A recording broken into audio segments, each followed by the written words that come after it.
belakang saya Michael, Lily, Dennis, dan Stephanie.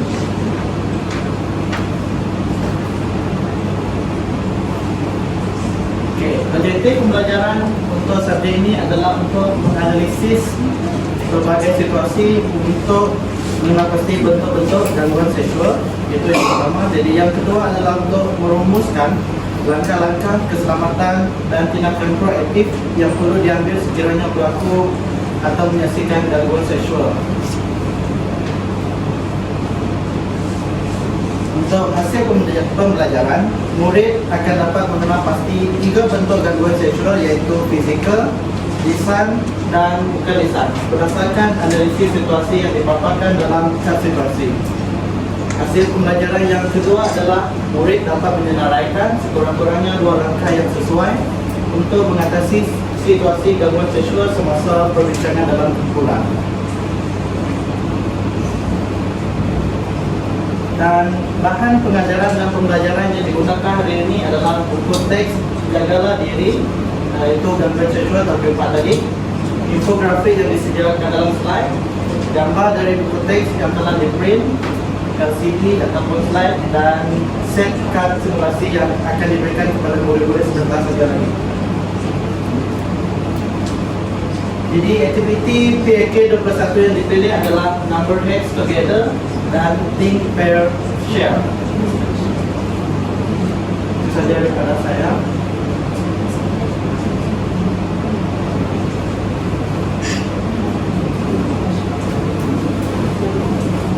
Oke, hari ini kita akan membincangkan aktiviti ini yang digunakan kadang yaitu number head together. Aktiviti ini bermaksud murid akan dibagikan dalam 4 kumpulan kecil, 4 orang setiap satu kumpulan. Murid juga akan diberikan nombor contoh 1, 2, 3, dan 4. Guru membagi tugasan ini kepada semua kumpulan dan murid akan berbincang bersama-sama dalam kumpulan untuk mencari jawapan bagi soalan yang diberikan oleh guru. Murid yang nombornya terpilih dalam setiap kumpulan perlu memberitahu jawapan mereka kepada guru dan kepada rakan-rakan. Aktiviti kedua ialah think, pair, dan share. Aktiviti ini merujuk kepada murid berfikir secara individu tentang contoh situasi gangguan seksual dan cara mengatasinya. Kedua ialah murid diminta berbincang secara kumpulan, secara berpasangan untuk membandingkan idea dan cadangan pengetahuan. Beberapa ahli pasangan akan berkongsi hasil perbincangan mereka dengan rakan sekelas. Guru juga membuat rumusan tentang situasi gangguan seksual dan langkah yang sesuai untuk mengatasinya. Ini ialah keterangan bagi aktiviti yang menggunakan kadang strategi.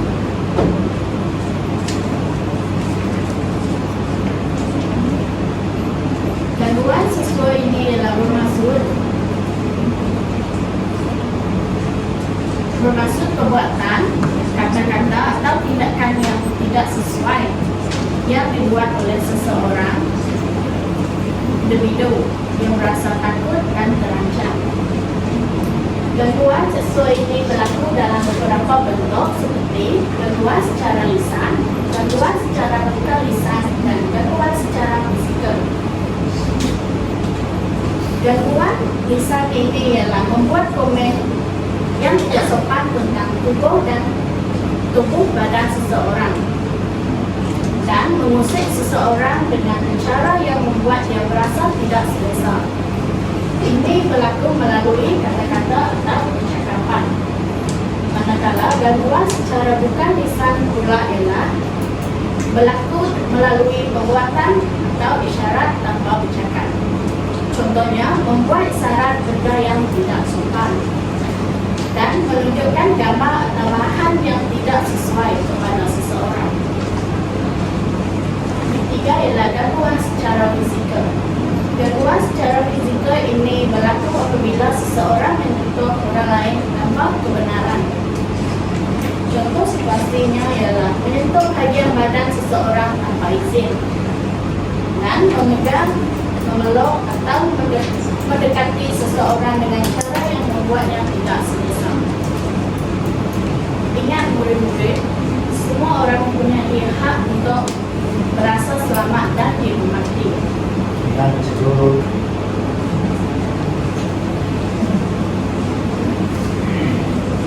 Ini ialah contoh situasi secara lisan. Contoh situasi satu ialah Ali selalu membuat komen tentang tubuh badan kawan-kawannya di dalam kelas, seperti badan kamu nampak cantik hari ini.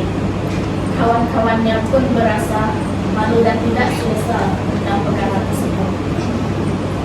Okey, apakah jenis gangguannya? Okay, saya tanya murid-murid. Saya jaga mana saya jawab? Saya mau. Saya dulu. Jenis gangguan yang berlaku di situ ialah gangguan secara lisan. Betul kan cikgu? Ya betul, terima kasih. yang saya butuh. Soalan yang kedua ialah gangguan secara bukan lisan, iaitu merupakan situasinya semasa waktu rehat, seorang murid menunjukkan gambar yang tidak sesuai di telefon kepada rakan-rakannya tanpa diberitahu. Beberapa murid merasa tidak selesa dan cuba menjauhkan diri. Apakah bentuk gangguan situasi dalam ini, gambar ini? Boleh kamu berikan saya jawapan ini?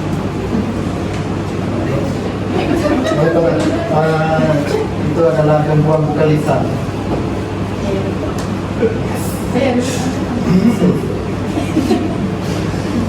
Situasi yang ketiga ialah di koridor sekolah, seorang murid memegang rambut rakannya dan cuba memeluknya walaupun rakannya sudah berkata tidak.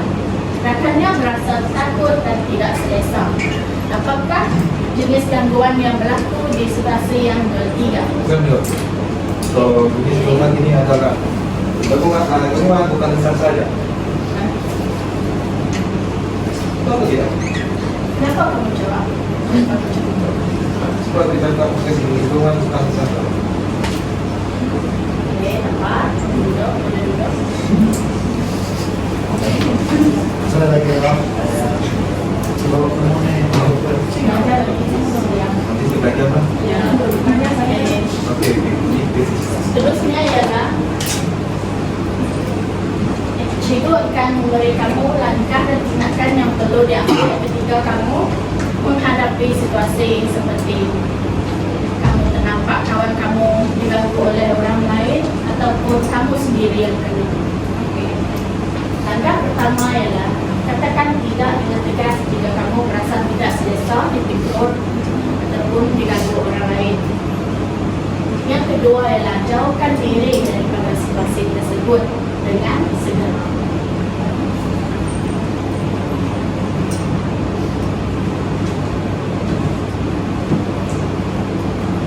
Yang ketiga ialah ini ialah contohnya orang yang boleh kamu dipercayai dan kamu boleh memberitahu guru, guru bapa dan kaunselor sekolah sekiranya berlaku gangguan seksual di sekolah. Kamu boleh memberitahu guru dan kaunselor sekolah.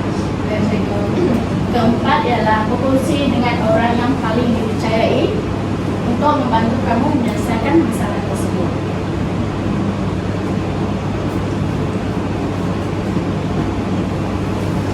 Oke kelas, sekarang kita akan kembali ke aktiviti tamatnya yaitu 6 head together. Yes. Oke, tugas saya setiap kumpulan akan saya berikan 4 kad, mana 1 kad mewakili seorang. Nah, kamu perlu berbincang dalam kumpulan untuk mencari langkah mengatasi gangguan seksual sekiranya berlaku kepada kamu ataupun kawan-kawan pemula. Oke, masa yang saya akan berikan adalah 5 menit.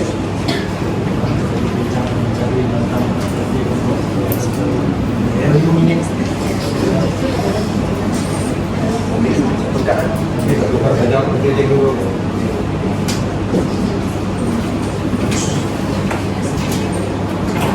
Cikgu akan bedakan juga tempat kamu Tuh, misi tuh Pak. Tuh, bisa tuh.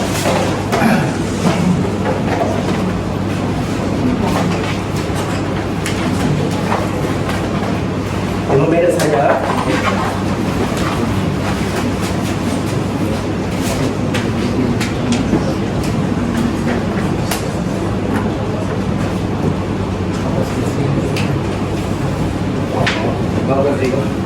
Ini adalah situasi yang perlu kamu cari langkah mengatasi gangguan seksual.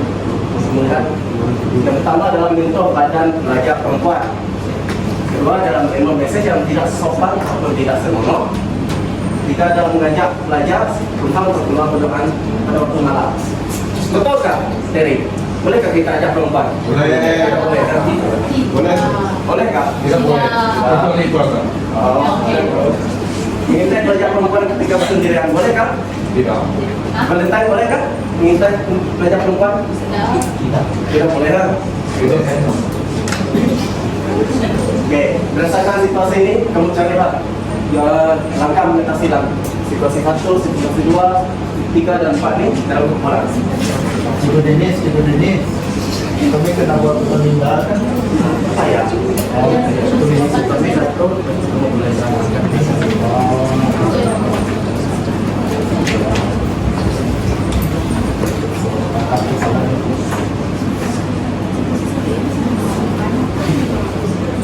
Dia boleh pakai yang mana?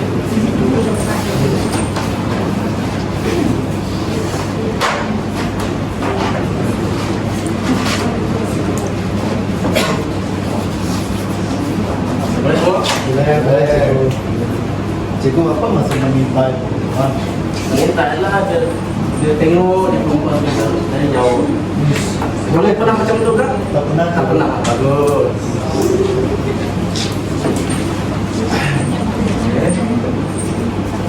Oke, dalam salah.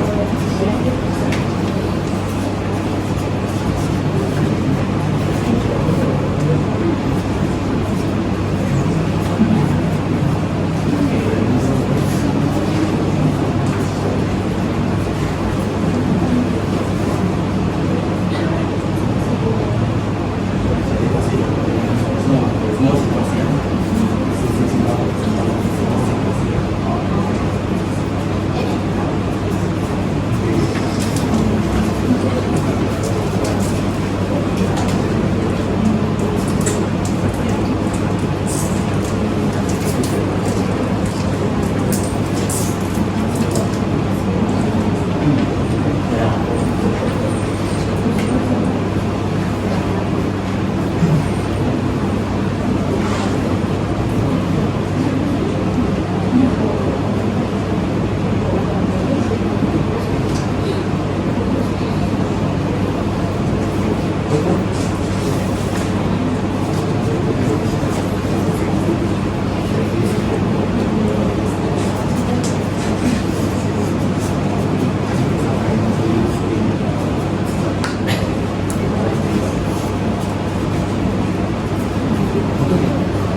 Malu tak? Tidak malu. Itu dengan korban.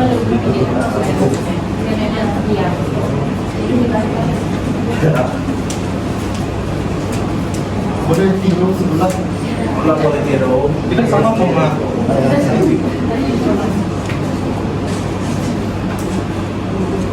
kita siap semua? Ya.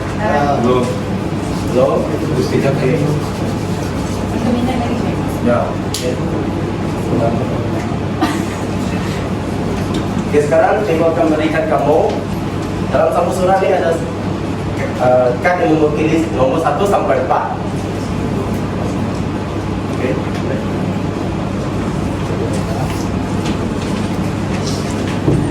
Oke, nomor yang dipilih dalam satu surat ini nanti siapa pemegang kad yang sama nomor dengan ini akan bentang ke depan. Boleh? Boleh.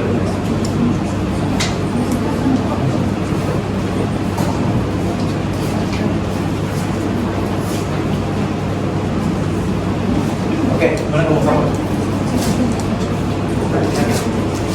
Nomor 4. Nomor 3, oke. Apa nomor 3? Nomor berapa? Oke, jadi kamu aku bentang ke depan.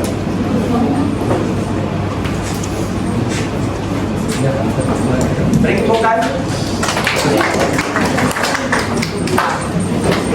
Dia boleh saya cikgu, dia sudah saya. Mana boleh kamu? Beri satu nomor. Dengar, depan daripada kumpulan luar. Bagi situasi satu, kami memilih tegur dia dengan berkata jangan sentuh saya. Betul tak murid? Yes. Situasi 2.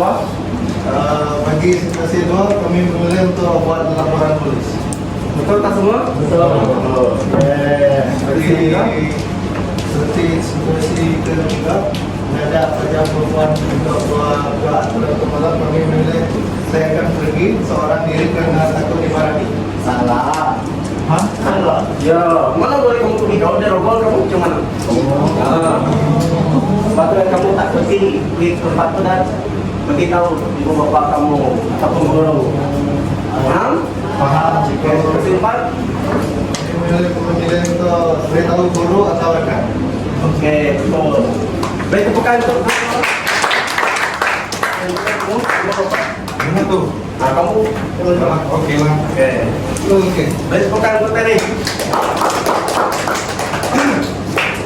Situasi 1, ini untuk pada pelajar perempuan. So, cara saya kumpulan adalah juga dia dengan berkata jangan sentuh saya. Betul? Betul. Situasi 2, menerima mesej yang tidak sopan. So, kami punya kedekatan adalah balas mesej tersebut dan nafsunya hanya berkurang. Salah. Kenapa salah? Kenapa salah? Kenapa salah? Sebab kita jangan layan dia, nanti dia jadi makin suka cikgu. Ya. Oh, okey. Betul. Okey, teruskanlah. Sesi 3, mengajar pelajar perempuan untuk keluar berdua pada waktu malam. So, dia punya pendekatan adalah beritahu guru dan ibu bapa. Betul tak murid? Okey. So, sesi 4 adalah mengintai pelajar perempuan ketika sendirian. So, pendekatan kami adalah segera pergi dari tempat tersebut. Betul tak? Semua? Betul. Okey, beri tepukan. Kita murid, sebelum kita mulakan aktiviti yang seterusnya, masih dengan cikgu? Masih dengan cikgu tak? Sesi yang seterusnya adalah team parent share. Okey. Cikgu nak secara individu dahulu ya. Cikgu nak kamu bagi saya saya nak kamu berfikir dahulu. Bagi saya satu contoh situasi gangguan seksual dan cara mengatasinya. Cikgu bagi kamu 10 minit untuk berfikir.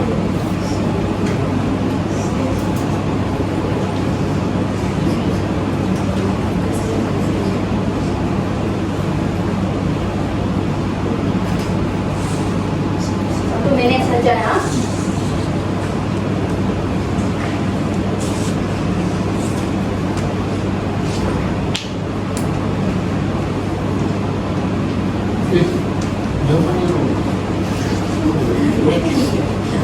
Apa tu ya? Belum kan tiba-tiba dia baca. Time fikir sendiri ya. Ya. Ini dapat. Oke, 1 menit sudah berlalu. Sekarang nih cikgu nak kamu cari pasangan kamu. bukan pasangan untuk bercinta, pasangan untuk belajar. Ya, Diego. Boleh ceria tapi boleh tambah. Dah dapat pasangan kamu? Dah. Okey, cikgu nak kamu kongsikan idea kamu tadi dengan rakan kamu ya. Cikgu bagi kamu masa 1 minit juga.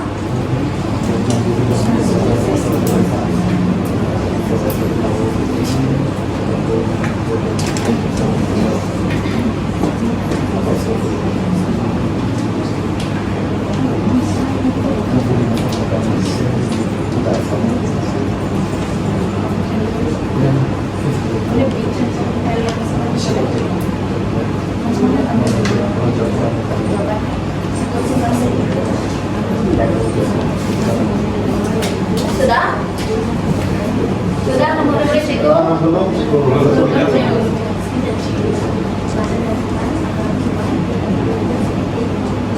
1 minit saja ya, cepat.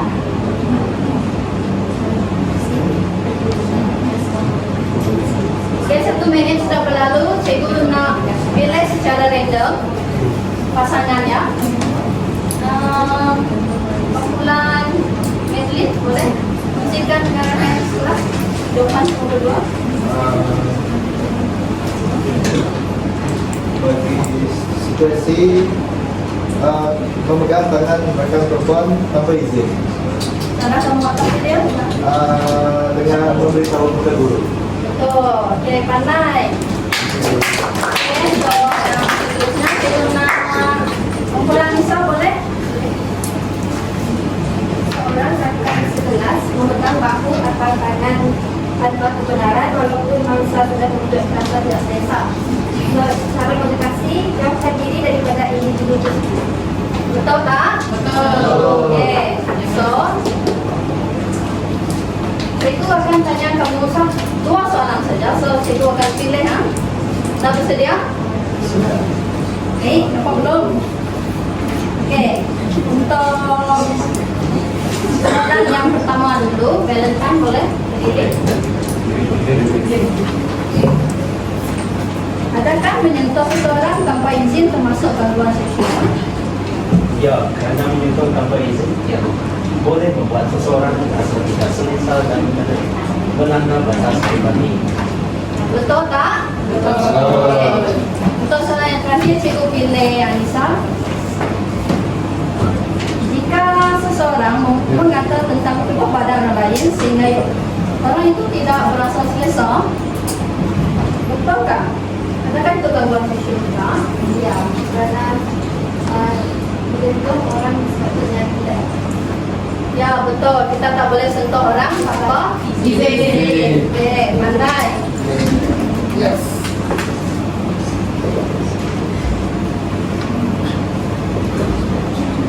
Murid-murid, jadi di akhir pembelajaran ini kamu mesti tahu perasaan semasa kamu bekerja, kamu melakukan permainan abad ke-21. Jadi permainan abad ke-21 yang pertama adalah komunikasi. Kamu berkomunikasi secara dalam kumpulan dan juga berkomunikasi dengan guru. Jadi yang kedua adalah kolaborasi. Kolaborasi ini kamu berbincang-bincang dengan pasangan-pasangan kamu semua tadi. Lepas tu yang ketiga adalah pemikiran kritis. Waktu kamu diberi tugasan langkah tadi, kamu fikir secara kritis bagaimana langkah untuk komunikasi. Termasuk dengan kreativiti dan inovasi. Jadi yang terakhir adalah nilai murni. Baiklah, apa nilai murni kamu belajar daripada hari ini? Antara nilai murni yang saya belajar hari ini adalah jangan membuli. Dengan membuli nilai murni kan, Stefanus? Bagi saya jangan sentuh perempuan. Saya tahu. Baiklah, jadi cikgu kami tahu nilai murni yang kamu belajar hari ini adalah keberanian. Kamu berani tegur orang yang buat kesalahan. Okey, itu saja daripada cikgu. Terima kasih semua.